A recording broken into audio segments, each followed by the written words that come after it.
नमस्कार साथियों, मैं आरपी सिंह आप सभी का आपके अपने YouTube channel learning with RP Singh में हार्दिक स्वागत करता हूं। हम लोग संख्या पद्धति का अध्ययन कर रहे हैं।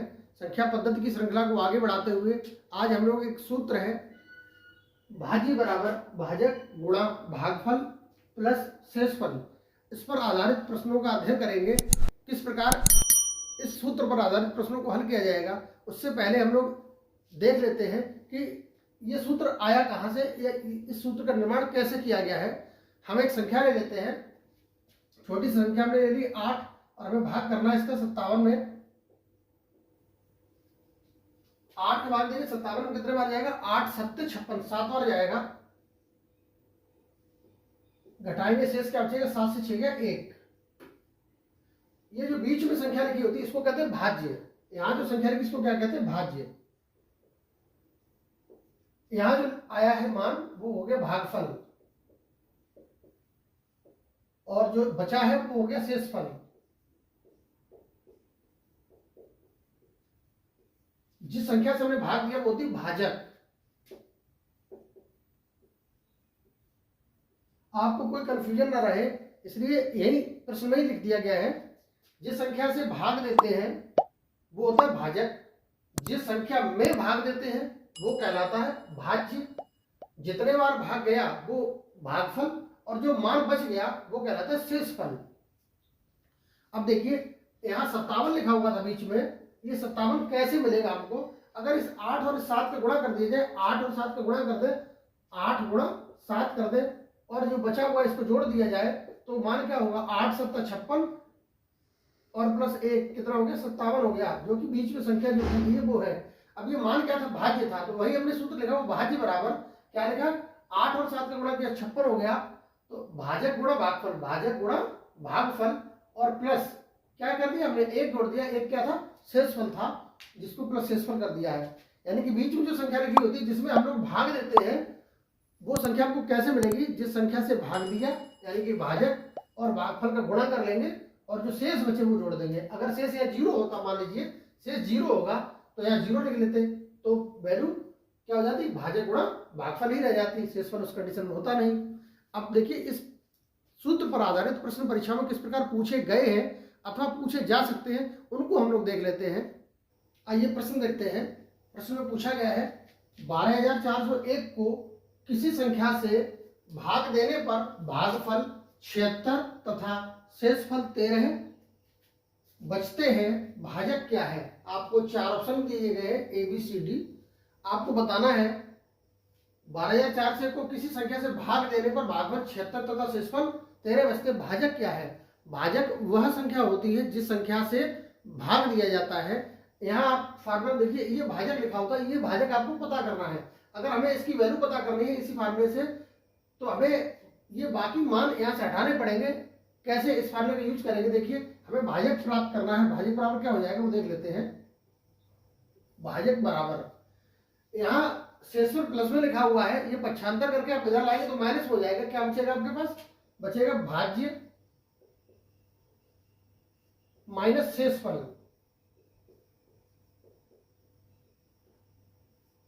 भागफल का यहाँ गुणा लिखा हुआ है, पक्षांतर करेंगे दूसरी तरफ ले जाएंगे, बराबर के दूसरी तरफ ले जाएंगे तो ये चिन्ह बदलेगा। गुणा में भागफल था तो भागफल कहां पहुंचेगा? बटे में पहुंच जाएगा भागफल।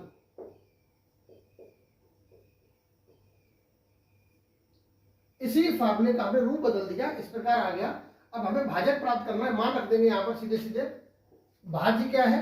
भाज्य जिस संख्या में भाग दिया गया है, तो 12401 में भाग दिया गया तो ये हो गया आपका भाज्य 12401।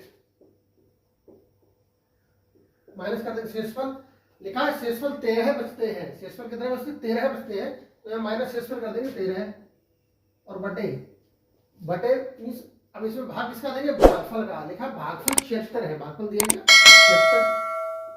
इसको आप हल कर लीजिए। कैसे हल करेंगे? यहाँ घटा लेंगे 12401 से 13 को घटाइए, 11 से 3 गया 8 बचे, 9 से 1 गया 8, यहां बचेंगे 3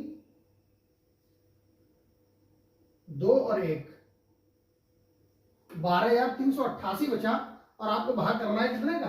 भाग करना है यहाँ पर 76 का भाग करना है। अब देखिए जब क्षेत्र का यहाँ भाग किया जाएगा तो मान आपको 163 प्राप्त होगा। 163 बार भाग जाएगा। भाग कितने बार जाएगा? 163 बार जाएगा। ये क्या आ गया? भाजक आ गया।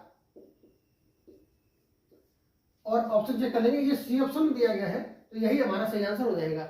इस प्रकार इस फार्मूले का रूप बदलकर हमसे प्रश्न हल करवाया जा सकता है। अगर शेषफल पूछ दिया जाता तब भी यही फार्मूला लगेगा, भागफल पूछेगा तब भी यही फार्मूला लगेगा, भाज्य पूछेगा तब भी यही फार्मूला लगा लेंगे, और भाजक पूछेगा तब भी इसी सूत्र का यूज करेंगे हम लोग। एक और प्रश्न देख लेते हैं। दूसरे प्रश्न में दिया गया है किसी संख्या को 342 से भाग देने पर 47 शेष बचते हैं, इसी संख्या को 18 से भाग देने पर शेषफल क्या होगा? आपको प्रश्न दिया गया है, कोई संख्या है उसको 342 से अगर भाग देते हैं शेष कितना बचता है? 47 शेष बचता है। अगर उसी संख्या को 18 से भाग देंगे तो शेषफल क्या बचेगा? अब पहले तो हम ये पता कर ले भाज्य क्या है, यानी कि संख्या वो कौन सी थी जिसमें हमने 342 से भाग दिया और 47 शेष बचा। तो यहाँ भाज्य ज्ञात कर लेंगे, यानी कि संख्या क्या थी? भाज्य बराबर होता है, सूत्र आपके पास लिखा वो भाजक गुणा भागफल। भाजक कितना है? जिस संख्या से भाग देते हैं वही भागफल 3 होता है। 342 से भाग दिया गया है तो भाजक हो गया 342। भागफल यहाँ ये तो कहा गया 342 से भाग देने पर 47 शेष बचता है, लेकिन ये नहीं कहा गया कि भागफल क्या है, कितने बार भाग गया। तो जितने बार भाग गया वो यहाँ हम क्या मानेंगे वो समझ लीजिए। इस कंडीशन का कोई भी प्रश्न हो, भाजक क्या होगा जो आपको प्रश्न में दिया गया वो, और भागफल क्या होगा? भागफल आप हमेशा एक मानेंगे, वन मानेंगे। अथवा कर क्या सकते हैं, इस संख्या का गुणांक, इसके गुणांक मतलब 1 2 3 यहाँ कुछ भी ले सकते हैं, आप कुछ भी संख्या ले सकते हैं जीरो छोड़कर। 342 गुणा 1 कर दिया हमने। अब क्या करेंगे? 47 से बचते प्लस शेषफल होता है, प्लस यहाँ कर देंगे 47। इसको हल कर लीजिए। 342 का गुणा 1 में किया जाएगा 342 ही रहेगा, और 47 इसमें जोड़ दिया जाएगा। 342 प्लस 47 जोड़ लीजिए, 7 और 2 9 हो गया, 4 और 4 8 हो गया, और यहाँ 3 हो गया। 7 2 9, 4 और 4 8 और 3 थे तो 3 ही लिखे रहने दिए। 389 आ गया। ये हमारे पास भाज्य आ गया, यानी कि संख्या मिल गई, इस संख्या में भाग दिया गया था। अब कहा गया इसी संख्या में 18 को भाग देने पर शेषफल क्या होगा? अब इस संख्या में आप 18 का भाग कर देंगे तो 389 में आप भाग करेंगे 18 का। 18 दूनी 36 हो गया, 8 से 6 गया 2 बचेगा, 9 आ गया। 18 के बाद 29 देंगे, 18 1 18 हो गया, घटा देंगे, 9 से 8 गया 1 और 2 से 1 गया 1, 11 बचा। यही आंसर हो गया आपका, यही 11 शेषफल बचेगा इस कंडीशन में। तो 11 ऑप्शन बी में दिया गया है, ये बी ऑप्शन हमारा सही आंसर हो जाएगा। इस प्रकार के प्रश्नों को हल कर लिया जाएगा। फिर से समझ लेते हैं एक बार। जिस संख्या से भाग देना कहा गया है और जो शेष बचा है उनको आपस में जोड़ लीजिए। एक का गुणा करिए चाहे मत करिए, एक का गुणा करने से कोई अंदर तो पड़ने वाला है नहीं, यानी कि इस संख्या को और इस संख्या को आपस में जोड़ लेंगे। जोड़ लिया हमने, जो संख्या हमको मिली है उसी संख्या में नई संख्या का भाग कर लीजिए। 18 का भाग देने को कहा गया तो 18 का भाग अब इस संख्या में कर देंगे, आपको सही उत्तर मिल जाएगा। अगले प्रश्न में दिया गया है किसी संख्या को 357 से भाग देने पर 39 शेष बचते हैं, इसी संख्या को 17 से भाग देने पर शेषफल क्या होगा? ये आपसे प्रश्न में पूछा गया है। आपको भी बताया क्या करते हैं, सबसे पहले भाज्य ज्ञात कर लेते हैं, यानी कि वह संख्या ज्ञात कर लेते हैं जिस संख्या में भाग देने पर हमको 39 शेष बचेंगे।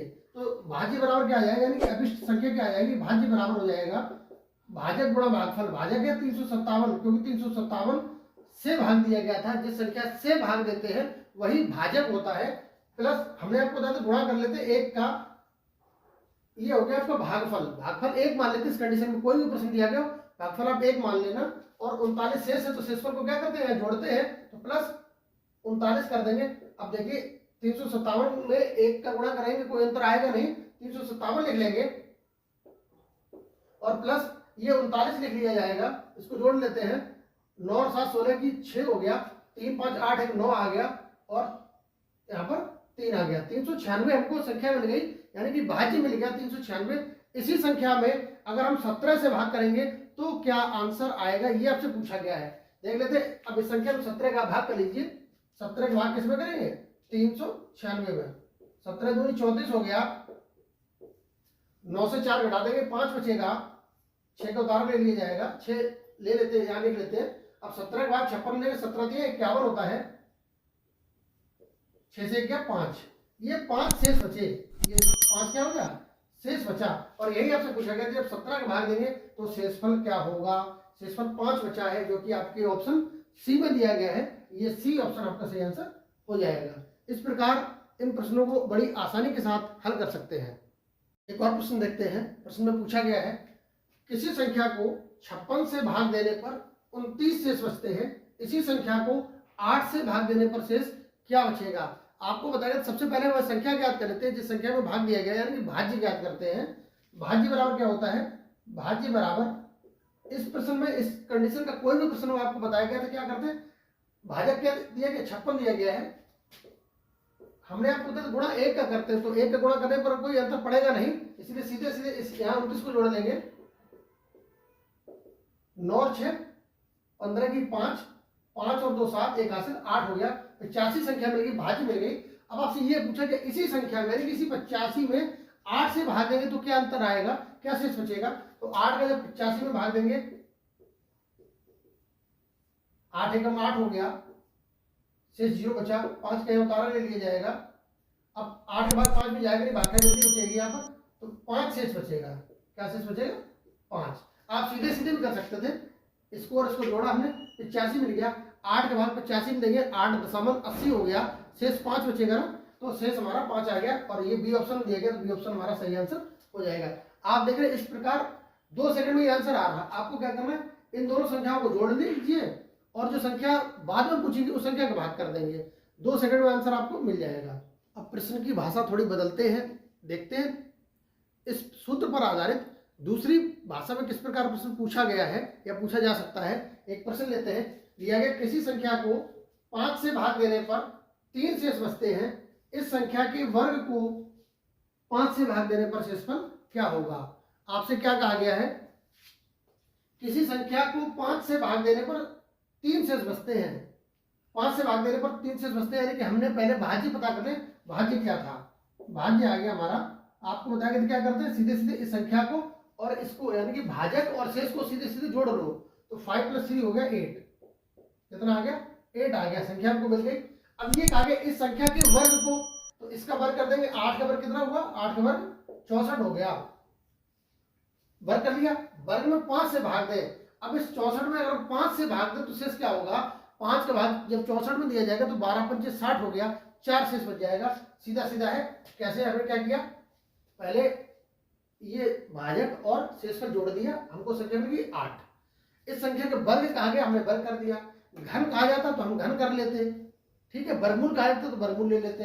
यहाँ वर्ग करने को कहा गया था, इस संख्या के वर्ग को प्रश्न में कहा गया वर्ग को 5 से भाग देने पर, तो हमने 8 का वर्ग किया, 64 आ गया। अब इस 64 में अगर हम 5 का भाग करें तो शेष क्या बचेगा, ये पूछा गया है, तो यहाँ 5 का भाग कर देंगे। 64 में 5 एकम 5 हो गया, 6 से 5 घटाते 1 बचेगा, 4 को उतारा ले लिए, 4 लिख लिया यहाँ पर, 5 के बाद 14 देंगे, 5 दूने 10, शेष क्या बचा 4।